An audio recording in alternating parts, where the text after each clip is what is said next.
Wrestling fans, good evening and welcome to SICW All-Star Wrestling. I'm Drew Ebenhouse here once again with the Canadian hero. The Canadian hero, the best in the business, the number one at SICW. His name's Sean Vincent, by the way. And we've got a great episode of wrestling. Your main event, holy cow, the one and only Attila Khan himself is here and will be in your main event taking on Jason Breed. You're going to see volatile Curtis Wilde in action today. Mild. The Iron Pitbull, Kenny Kingston, is here. Big Nasty, your friend, Glenn Williams is here in action. We're going to get words from our classic champion, the Big Texan, and much more on today's All-Star Wrestling. But now, let's get straight to it, ladies and gentlemen. It's time for our opening contest.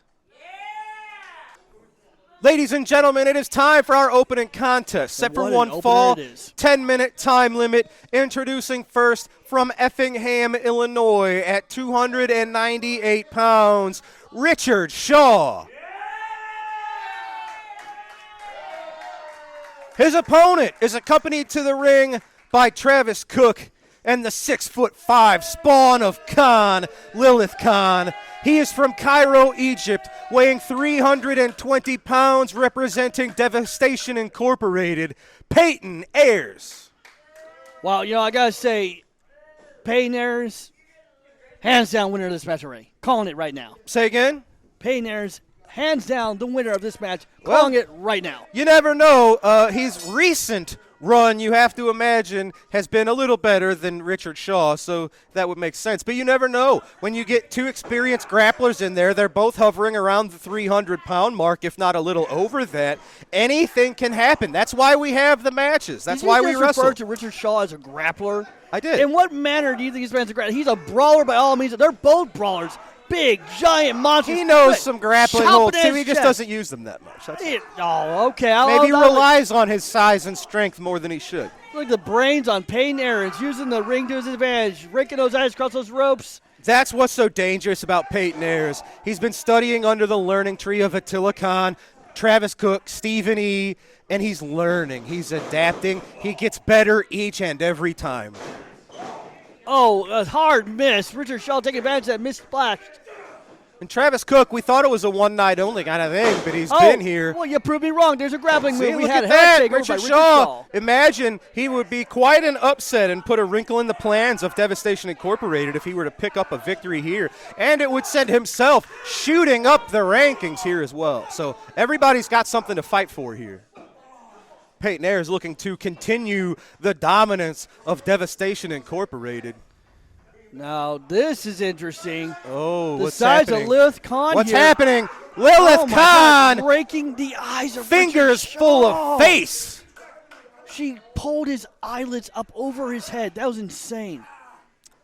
This is a terrifying human being in Lilith Khan. We've seen her strangle people. We've seen, as you just saw, you said she pulled the eyelids oh my over his head. That's sadistic. It's like a horror movie monster. Yeah. I'm not going to lie. I'm feeling really unsafe right now with Lilith Khan. Yeah. Now you know what I feel. She sat next to me on commentary. It's a good thing you can't smell things through the television. My drawers might have been soiled. Good thing you're wearing black pants. I got you. Oh, now this might be an open window for a comeback for Richard Shaw. Yeah, Richard Shaw, he's got to stay on him. If he gets even a momentary advantage, he's got to keep it going. Chopping away at the chest of Richard Shaw. Whipped into the ropes. Big shoulder block from Peyton Ayers sends Shaw crashing to the mat. It's all over with from here. You see Richard Shaw sucking wind from that short tackle, and a monstrous body slam. Huge slam from Peyton Ayers onto Richard Shaw for the 3.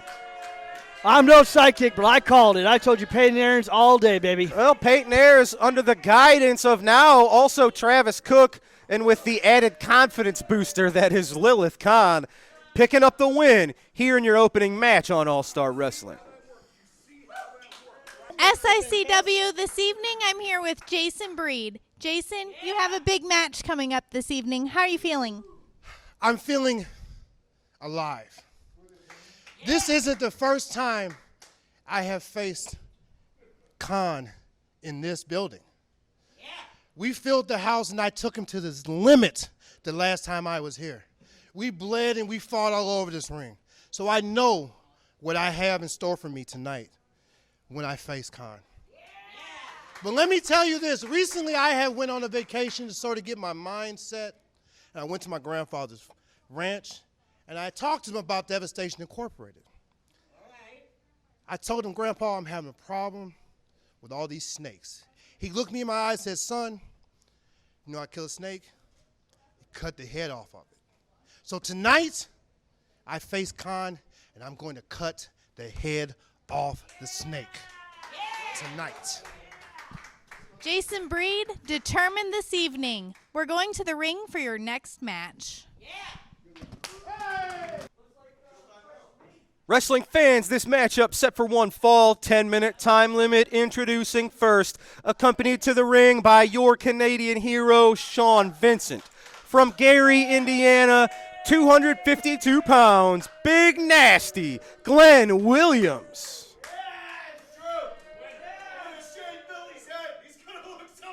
Well, we'll talk about what Glenn said here in a minute. His opponent is from Cahokia Heights, Illinois, weighing in at 217 pounds, Jaquan Wright.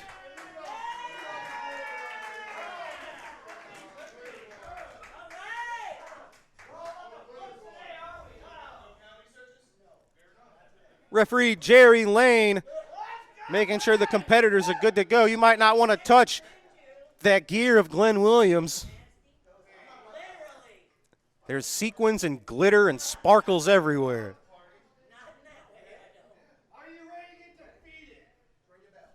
The bell is rung. The contest is underway. Ladies and gentlemen, this is the All-Star Wrestling debut of Jaquan Wright, who, as I understand it, is a recent student of the Cowboy Bob Ace Wrestling Academy.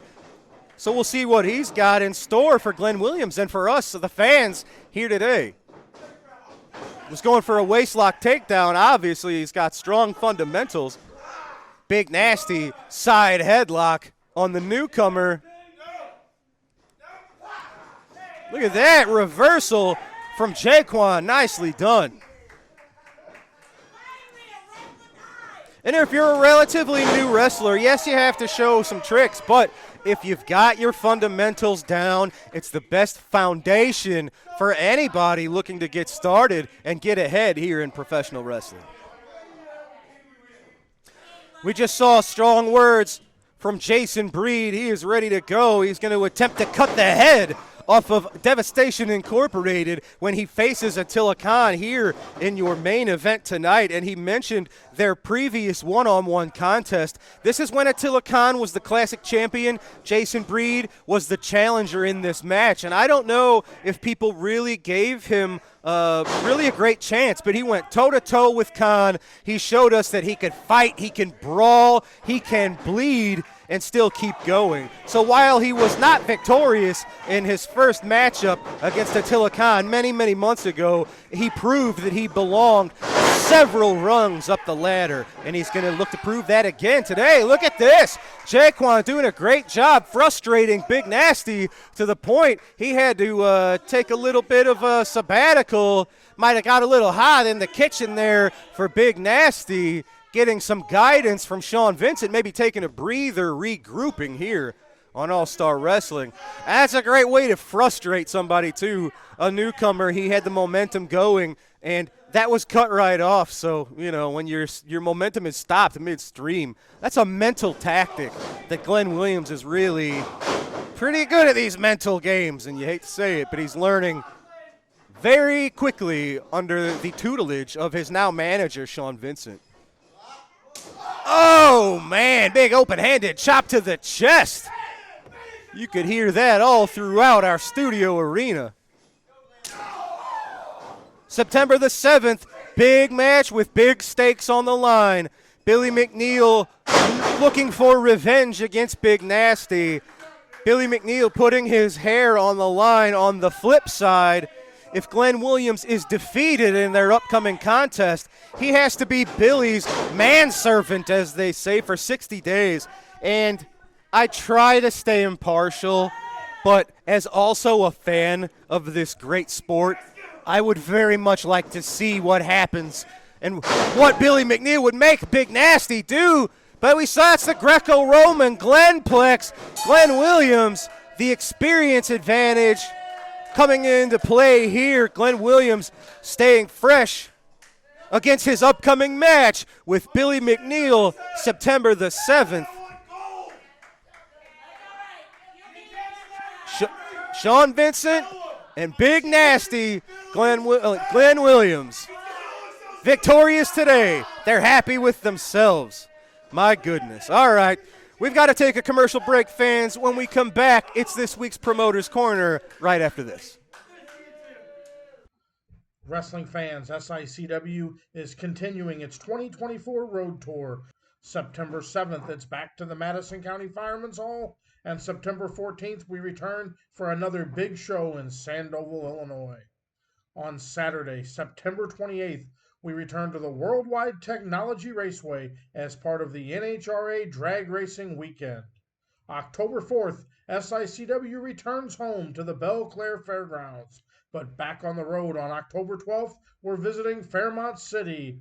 October 19th, we return to the Shriners Temple. And October 26th, to Breeze, Illinois. This is just the start of a busy half of 2024. For additional information, visit www.sicw.org. All right, folks, we are back, and it's time once again for this week's Promoter's Corner. Let's see what Mr. Herb Simmons has in store for us this week. I'm sure there's a lot. Wrestling fans, beginning tonight and for the next few nights, we'll take a trip back to this year's Cauliflower Alley Club. Tonight, we're going to take a look at the great video that was presented when Gary Jackson was named the 2024 Independent Wrestler of the Year. And then in the coming weeks, we're going to take a look at both the speech by promoter Herb Simmons and Gary Jackson. Let's take a look. Coming up next is the Independent Wrestling Award.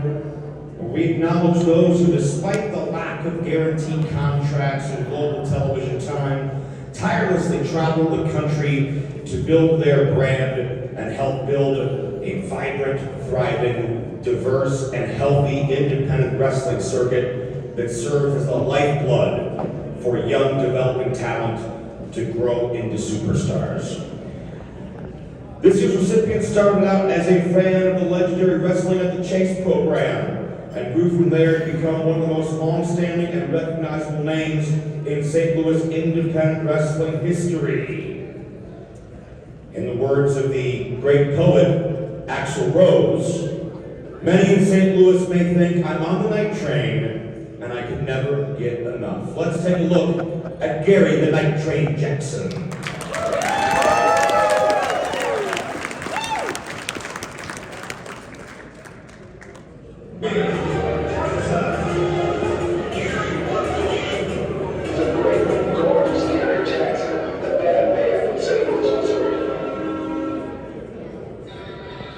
Since 1984, Gary Jackson has carved out his career in professional wrestling. As a young fan of Wrestling at the Chase, Gary dreamed of entering the squared circle. Gary embodies the old school mentality, bringing a timeless spirit to the ring. Over the years, Gary has earned numerous championship titles.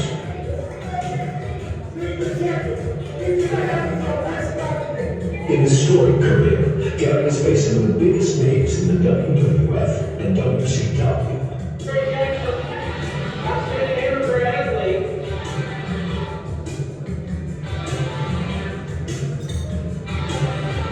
Gary Jackson is not just a wrestler, he's a mentor and a leader.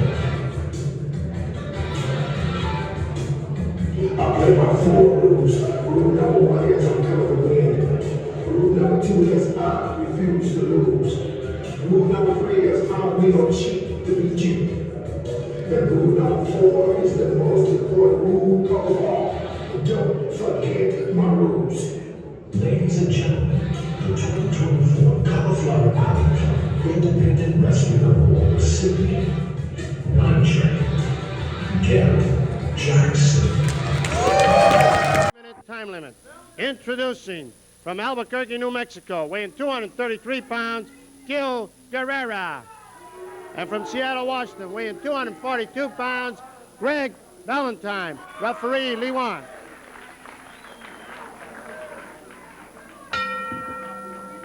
There was a surprising amount of applause for Greg Valentine as Mickey Garagiola introduced him for his match against Gil Guerrero. Of course, that's been the good things about the fine people here in the greater St. Louis area. They appreciate a wrestler's skills. And maybe sometimes they're mad at him or they don't like some of his tactics. But basically, they know to respect a man. And Greg Valentine right there is somebody who definitely has to be respected. You've nothing to be ashamed of at all when you're friends and part of a spectator crowd and audience at a St. Louis sporting event. Fine, fine people. A lot of friends there. Kind of people you miss when you're not with them, that's for sure. Double wrist lock by Valentine. He carries Guerrero over. Guerrero getting to his feet. Valentine switches into that double wrist lock again because he has more options from that position. And one option is to push Guerrero to the ropes. Ed Warren trying to get a clean break and gets one from Greg Valentine. Greg's dad, Johnny, had his moments both ways with the crowds here in St. Louis, that's for sure. There were a lot of times when they were mad at him, they booed him. And just as many times they stood up and cheered him. When he was battling John Paul Henning or Edouard Carpentier or Cowboy Bob Ellis or Pat O'Connor, they were booing Johnny Valentine. But a lot of other times when Valentine was in there with the likes of the late Buddy Austin, Buddy Rogers, the Bruiser, Von Erich, you heard a lot of cheers then too. Valentine drives the elbow into the shoulder. Mickey Garagiola reminding me of something we didn't point out. Of course, a lot of people are much aware that our good friend Wild Bill Longson passed away in December, and the former matchmaker of the St. Louis Wrestling Club, a longtime associate of former promoter Sam Muchnick, Bobby Bruns, also passed away about a month ago. Of course, Bobby was in St. Louis in the 1950s and 1960s, left to take a job with the promotion in Buffalo, New York. Very highly respected, an excellent wrestler, good friend. Shame when you lose Longson and Bruns over the period of a month or two, losing some good people. Bobby Bruns and that Boston Bulldog, always had a Boston Bulldog with him. I don't know about that Boston Bull between Bobby Bruns and Johnny Valentine. When they sat down to eat, they ate garlic smothered with spaghetti. I mean, they had more garlic on plates than any two wrestlers I know. Could you stand to be near them? Oh, man, you could smell them from one end of the town to the other. Greg Valentine, I don't know if he puts garlic on his spaghetti. Mickey will find out, though. I'm going to have to ask him. Greg Valentine drops Guerrero with that Greco-Roman back body drop. Maneuver his dad used very well. Greg hooking the head between his legs. And Greg Valentine going for the pile driver on Gil Guerrero, and he goes forward with it. The standing pile driver rather than going backward. I think he realized that Guerrero was maybe trying to brace himself, so he went the other direction with it. Good thinking by Greg Valentine. Valentine again locks the arm of Guerrero, throws him down. Valentine manhandling Guerrero at this point. Look at him stand over and pull back on that arm. Perfect positioning. Perfect positioning by Greg Valentine to make that arm lock very effective. A lot of pressure in the shoulder. You can see the arm twisted a little bit, the muscle straining across the elbow. Guerrero's arm taking it right now from Greg Valentine. Guerrero trying to scoot out underneath. Mistake, left the stomach open for Valentine's knee. Valentine pitches Guerrero right through the ropes, the apron and down to the floor and into the front row.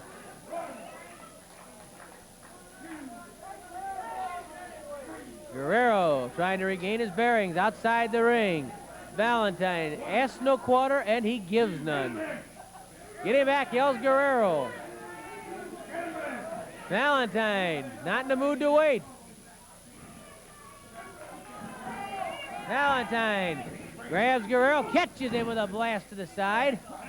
Oh, did Valentine pop Guerrero there? Guerrero trying to battle back. Valentine getting the best of the slugfest. Greg Valentine pounding on Guerrero.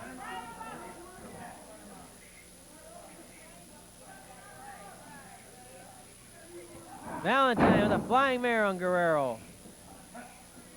Valentine pulls back on that leg, and the elbow slammed into the hamstring muscle by Greg Valentine. Valentine again, this time with a body drop into the knee of Guerrero. And then a standing leg split briefly, spinning toe hold, and Guerrero scissors. The ankle of Guerrero scissored as Valentine drops back. 5 minutes have passed, 15 minutes left. Greg Valentine now methodically punishing the legs of Guerrero. A standing leg split now by Greg Valentine on Gil Guerrero. And again, you can see that perfect balance that Valentine has so he can push into the leg, stretch out that hamstring some more. Valentine brings the knee into the other leg. Now Valentine steps over. He can very easily turn this into a half crab on Guerrero. Guerrero tells the referee no, he won't give up. Guerrero, a very awkward and painful position. Valentine sees the back right there for him. Shifts into a double toe hold. Then makes sure his knee stays in the small of Guerrero's back and puts punishment again, pressure on both legs.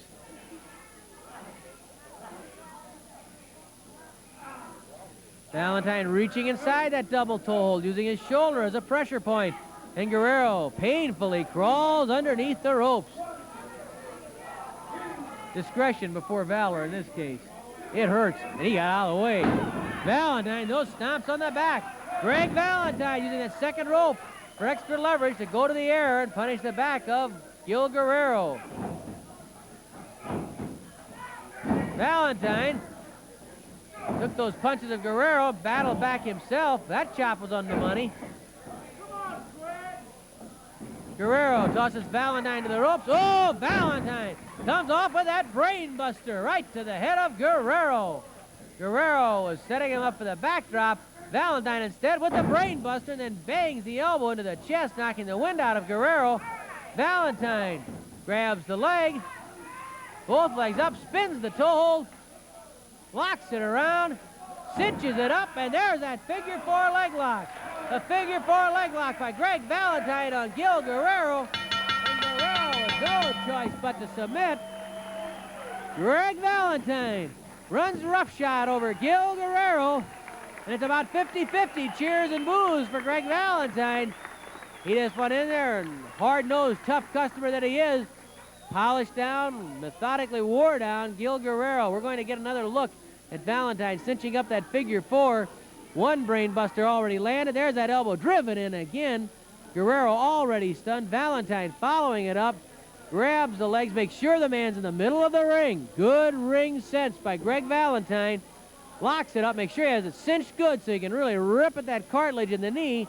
And the figure four leg lock gives Greg Valentine the win. Here's Mickey Garagiola. In 7 minutes and 9 seconds, with the figure four, the winner, Greg Valentine. All right, ladies and gentlemen, you saw it. That was this week's Promoter's Corner. We've got to take one more commercial break. When we return, it is the Iron Pitbull, Kenny Kingston, in action against one half of the professionals right after this. Wrestling fans, you looking for the best in daily lunch specials and great menu food items? Look no further than Layla's Roadhouse, 440 Falling Springs Road in Cahokia Heights, Illinois. That's right, a family sit-down dining and always great specials. Also has the best pizza in the area. Wrestling fans, we're back, and it is time for our next match, set for one fall with a 10-minute time limit. Introducing first from the Dogtown neighborhood. Weighing in at 224 pounds, representing the Dogtown Underground, he is one half of the professionals, Sean Santel. Yeah. His opponent from Denver, Colorado, he weighs 370 pounds, the Iron Pitbull, Kenny Kingston. Oh, brother, I got to tell you, Sean Santel is got his work cut out for him. Again, we get the Iron Pitbull here, and we've seen him in the past just destroy his competition. Absolutely. He's been a rather destructive force here in SICW. He's been pretty successful. Oh, I did. Now, that's not smart. We'll see what happens. He's given up a pretty significant experience edge here against Sean Santel. But we'll see if the size, the strength, the height difference, the size difference, the innate power of Kenny Kingston can overcome. Shot to the gut. Yeah. I don't know what Santel was thinking on that one, but that's a far cry from an actual thing that's going to work. Don't go back to the well. Well, he's confident in his abilities. These short attackers aren't working. He's got to try something different. Sean Santel, we saw him and Mauler McDarby last week on All-Star Wrestling, really just laying out the top guns, establishing their dominance on top of the tag team mountain here. But now, today, it's Sean Santel giving singles action a shot. Oh, an avalanche splash. Oh, my gosh. How is Santel standing? You know, Kenny missed it. Kingston, since we've known him, he's made the save when people needed help. He's the sort of guy who likes at least trying to right the wrongs here.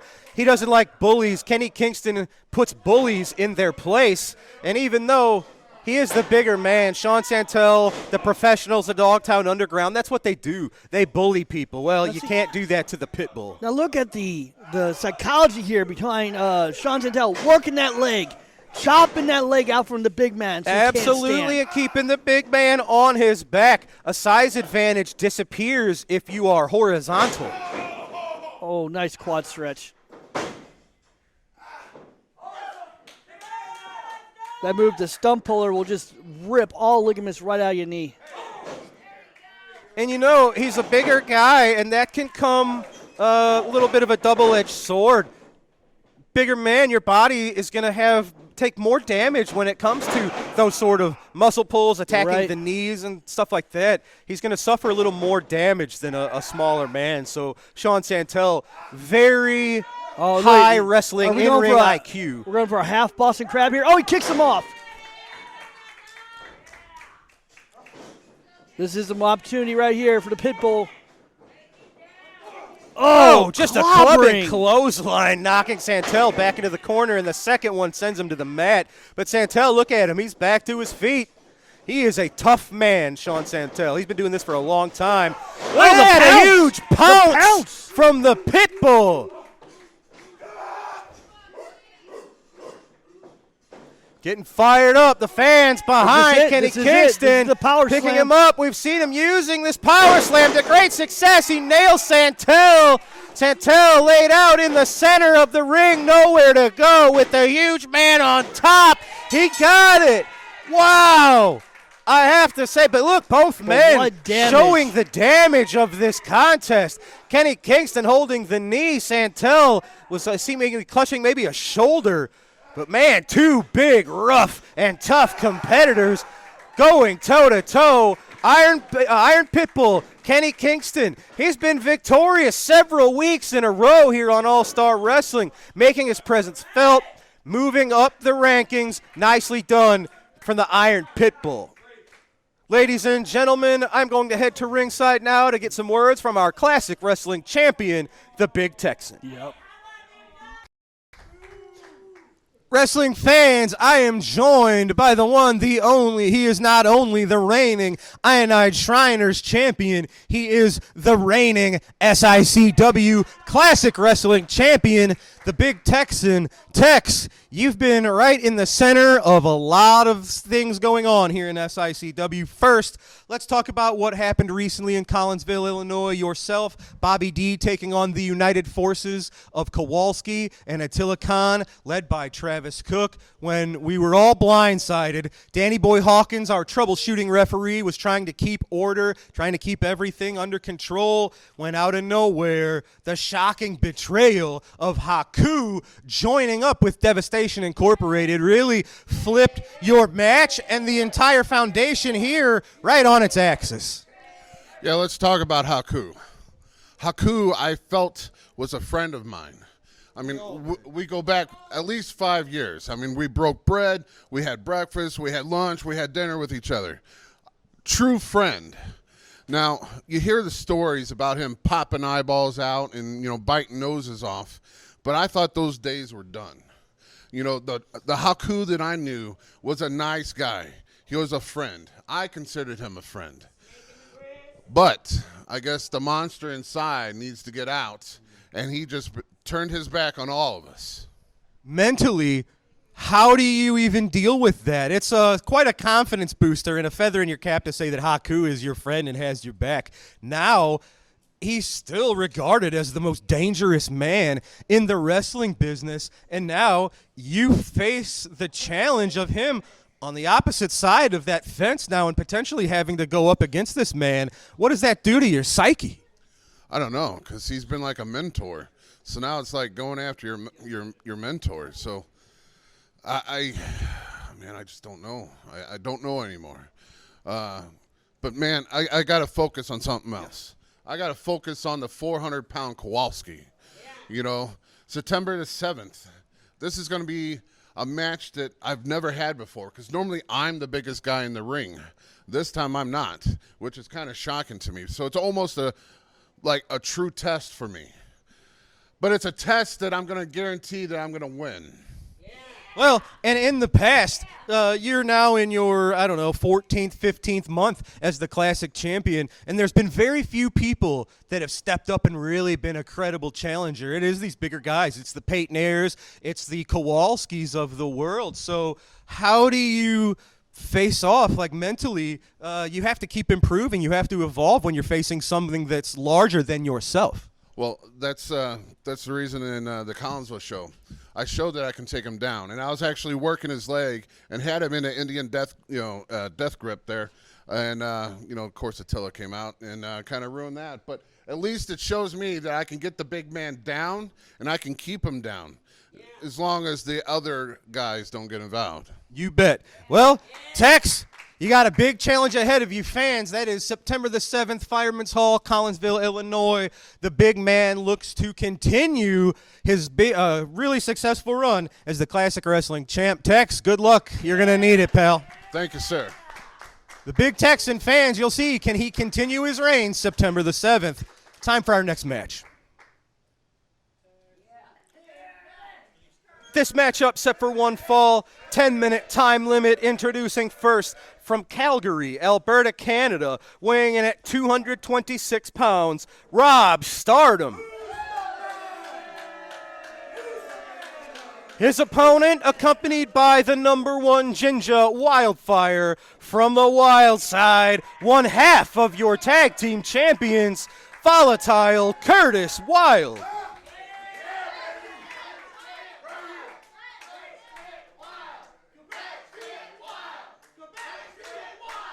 Curtis Wild soaking in the adulation of the fans here. Rob Stardom has been very impressive. He's struggled to find his footing so far in SICW, but from day one, win-loss record like 2 losses, no wins. He's faced the very top in competition. Bobby D, the big Texan, Jason Breed, now Curtis Wild. So he's been thrown straight into the deep end. I would say the shallow end head first, but yeah, I got you. God, Curtis Wild. You want to talk about history again? I've had history of that man in the ring, and given the devil his due, he is one hell of a champion. He's already been a heavyweight champion, a tag team champion, and one more belt. He'd be the first Grand Slam champion of SICW. Second, actually. Second the Night Train, Gary Jackson, no one's counting has that. accomplished all of those tasks. You would bring his name up. Sorry. The bell is sounded, ladies and gentlemen, and we were just talking to the big Texan, and we mentioned how he is also the Ionide Shriners champion. We got to give a shout-out to the Shriners Temple. We will be returning to them October the 19th. It's a beautiful building, and it's a great show every single time. It sure is. And I will use very quickly, we're doing a bit of a SICW road tour, ladies and gentlemen. We're coming up on our return to Collinsville, Illinois, September the 7th, followed up with TV tapings the following day.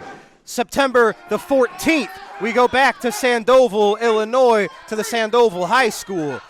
September 28th, we're at the Worldwide Technology Raceway. October the 5th, we're back for our big show, potentially Collinsville, potentially the Belle Claire Fairgrounds. We will see if the recent renovations are complete at the fairgrounds.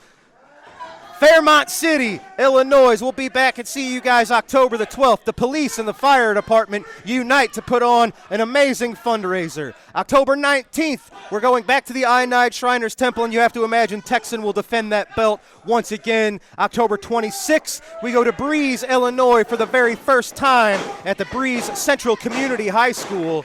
So we've got a lot of chances to catch up to SICW action in the upcoming weeks and months, ladies and gentlemen. Follow us on SICW Wrestling. Follow Herb Simmons on Facebook to keep up with all of this action. Very good, Drew. Very good job. Thank you, sir. Getting back to the and match. I'm not trying to stick it to you. It's got to really stick in your craw that you're not a part of these shows. You're on the sidelines. What an awful well, I'm time. a part of the show in spirit, though, because I'll be there with Glenn Williams, taking him to the top. Even more so, I want to see gold around his waist after we shave Billy Neal's head. Yes. Well, yourself and Big Nasty were becoming a pretty well-oiled machine as a tag team, and now that the titles are on two of the greatest opponents of your careers, back, that I know you wish you could be the one that took it it's to eating him away and at took me, those trust belts me. right from him. And come May of next year, if these are still by chance the tag team champions, you better believe our targets will be on those belts. Rob Stardom currently has the advantage over the volatile one. Curtis Wilde, one half of our tag champs, fighting back with those punches. It's got Rob Stardom staggered. Oh, yeah. Rob Stardom is as and down goes experienced Wilde. as Curtis Wilde. Rob Stardom's been doing this 25, 26 years. He's just a What, newcomer did that in ref here in just let him hold on SICW. to the hair? The No, longer, oh, oh kicked man. him. Face. He's mean. He's ornery, foregoing the pinfall attempt to just choke his opponent. You know, Stardom thought his fiber in his diet was a little low, so he said, here, have some shoelace. And I know you probably don't know much about the man, but I have to imagine, being a fellow Canadian, your heart is in the corner of Rob Stardom.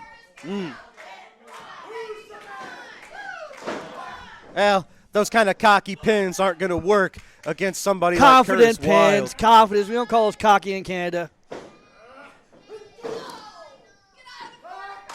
Oh, man, just bringing the Knife fight edge chops to his opponent. Rob Stardom, oh, man, Curtis ducked that one, returning fire with chops of his own. Irish whip reversed. Curtis into the corner, saw the incoming Stardom come and meets him with an elbow. A boot for the second try. Oh, and just dodging out of the way, Stardom crashing into the turnbuckle. Fists of fire from the wild one, no pun intended.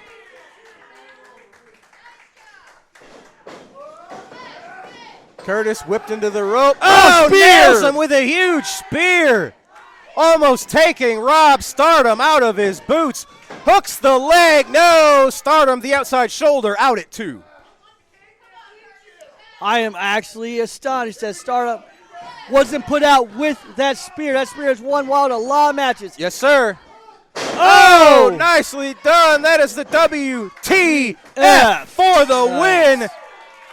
Curtis Wilde, a very game competitor. Rob Stardom's a heck of a challenge. It was a challenge that Curtis Wilde passed, at least today. The number one Ginger Wildfire supporting her man, Curtis Wilde, showing why he is one half of your tag team champions, victorious today on All-Star Wrestling. Fans, we've got to take a commercial break. When we return, it's time for our TV main event. This is going to be a big one, folks. Don't go anywhere.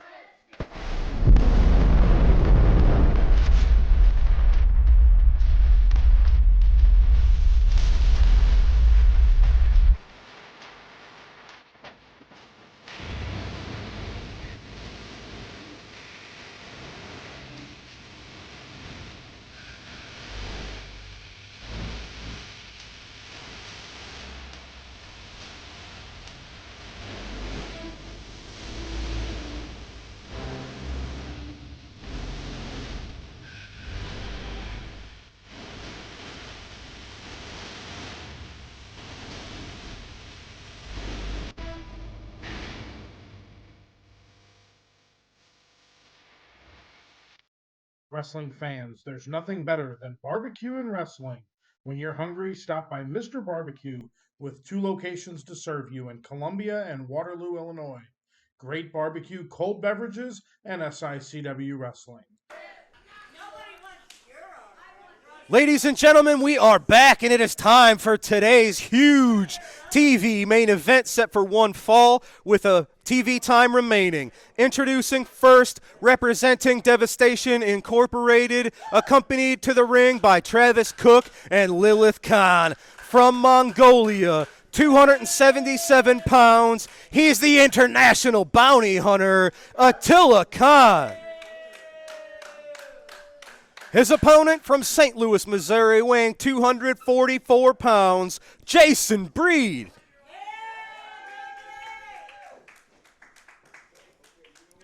Well, I tell you, Jason Breed's guys work out from this evening because Attila Khan, the international bounty hunter, I've been in the ring with that man, and it's a nightmare every time. Absolutely. If that wasn't terrifying enough facing Attila Khan, now Travis Cook is giving him advice and guidance, and the mysterious, the violent Lilith Khan is such it's an unknown factor. She adds such an unpredictability to the proceedings that we don't know how to take this Lilith Khan. Wow, give it to Jason. Look at it. He's just manhandling Attila Khan right now. Absolutely. That headlock takeover and control of the head. And that's what we saw when Jason Breed challenged Attila Khan for the classic title now, probably a little over a year ago. And he took it to the man. He fell a little short, but he brought fire to it. He fought his heart out, and he showed that he can hang at that level. He fell a little short of claiming the championship, but he proved a lot to the fans and everyone it again here. Right now by just controlling the head. Backed Attila Khan to the corner and just inside control this whole time. Very impressed by the MMA background too, by the way. Yes, sir. Jason Breed. That's while he was away from the wrestling business for a while, he sharpened up his boxing skills, his mixed martial arts skills, so he really came back with a diversified arsenal, and it's really paid dividends for him ever since. And he continues to improve, working on his body. It gets stronger and more jacked every time we see him, seemingly. Oh, yeah, you can't keep a good man down. Jason Breed fighting back. Oh, man, just right to the throat. The Adam's apple. That's going to, you can't breathe. Yeah, I see. And especially in a wrestling contest when you're so often desperate for oxygen, trying to get that air into your lungs. You attack the throat. That's really going to jam you up. Yeah, a lot of society don't understand the fact that being a professional wrestler, there's a different type of breathing when you're in there and you're fighting. It's not like boxing. It's not like football. It's like any other sport. It's a different type of breathing. And when you get hit in the throat, like Attila Khan right now, choking the life out of Jason Breed in the corner, you just can't catch And look your breath. at Travis Cook. Good, very good. Giving his man props, giving him kudos. Jason Breed never gives up, fighting back. He's got devastating strikes and blows. We talked about his combat sport experience. Nicely done from Jason Breed. He's got a very diversified attack. He can punch you in the face. He can fly across the ring to hit you with an elbow. And he's got submissions, too. He's used a Fujiwara armbar very successfully recently as well. So Jason Breed has to keep his opponent on his toes. And at the same time, he's keeping his back turned a little too long for Attila Khan, who has almost superhuman recuperative abilities. Did you happen to see the distracting stare that Lilith Khan shot Jason Breed? Let me tell you something. Sucked him right in, distracted him, and then lost his control of the match. It shocks your very soul when the eyes of Attila Khan stare into you. I've been on the receiving end of that, and I don't even know what to say. It is rather unsettling. It is unsettling, to say the least. Oh, thunderous punches. Strong blows from Attila Khan. To happen, eh? I don't mean to insult Attila Khan by calling Haku the most dangerous man in the wrestling business, because Attila Khan has, you could say, that fits him as well. But now with them united. We've seen them go to war against each other. Well, now what happens when that violence is combined and directed towards a common enemy? With being SICW, so God help all of us. You know what? I think for once I'm going to agree with you. The storm that's brewing with Devastation Incorporated, Haku, Lilith Khan, and Attila Khan himself.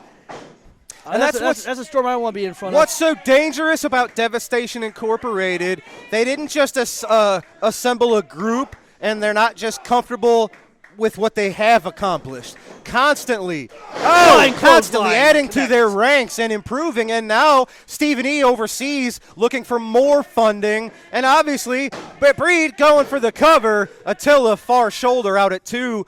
But with a bigger checkbook, look what Devastation Incorporated has accomplished now, adding someone like Haku to their ranks, striking fear into the souls of everyone else in the locker room. Oh man! Those Mongolian chops. The fact that he's not spitting up blood is just absolutely shocking. And now he's going to choke him out the cap with a Cobra Clutch. That's a Mongolian stranglehold, a Shinanumaki, if you will. He's got he's not it. going to last long. All the Tightened damage up. to his esophagus, he's going to absolutely. be out. He already weakened up that throat, the not thorax, pardon me, larynx of Jason Breed.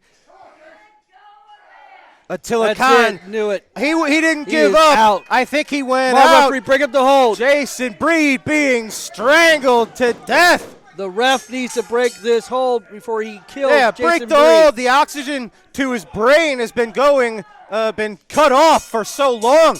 This can lead to permanent brain damage. Travis Cook holds the power. He needs to get. Curtis Wild. Curtis Wild for the save. Curtis Wild trying to save.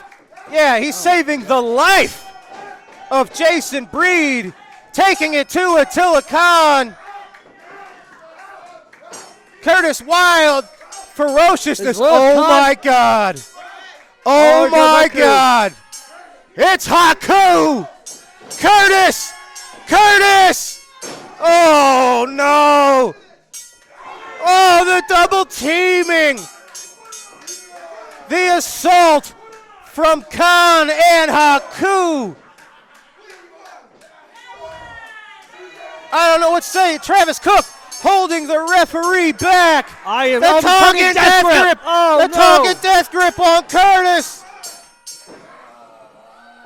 We need an army. We need the entire locker room to try to stand up to these two. The double holds. Brave enough in the locker room to come out to save Curtis Wild. The Tongan death grip with Attila Khan assisting the assault. What can anyone do? What can anyone do against this assault? How do you prepare? Oh, man. Khan and Haku, I think they're on the same page. The way they just looked at each other. Oh, my God. Uncontrollable, absolute carnage. Devastation Incorporated were terrifying on their own. Then you add the most dangerous, violent man in professional wrestling, Haku. And Wildfire came out to support her man. I don't know what she could do. She's forced to watch her husband being tortured. Jason Breed grabbing a chair, trying to save his friend. You're going to need more than a chair, Jason. Khan cutting him off at the pass. Curtis, a victim of chops, Tongan death grips. The double. Oh, we saw them combine forces. Yes, the combined headbutt from Khan and Haku to Curtis Wild. Not just SICW, not just our own locker room, the entire wrestling universe. I gotta say, I've never been more thankful to be put on notice and not be a part of this roster right now because this is looking bad. The terrifying combination that's been assimilated by Devastation Incorporated and Travis Cook Fans, I'm going to try to get a word from Travis as Haku continues his path of destruction.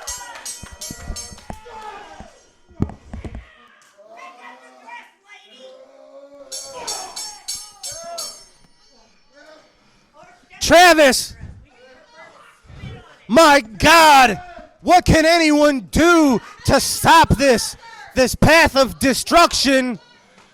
First of all, if you'll just calm down, if you'll just calm down. How could anyone? I'm talking here. If you'll just calm down, we'll have a nice, quiet interview. Attila, please come over here. Oh, please God. come over here. You see, Fans, I'm terrified. will you let me talk? Herb Simmons, you can do this either the easy way or the hard way. The easy way is that offer sheet you've got laying on your desk that just needs your signature. All you have to do is put your signature on that offer sheet and all of these problems go away. But the hard way is what you see in that ring right now. What can anyone do? And Herb Simmons, you better ask yourself one question. Do you have the stomach for this kind of fight?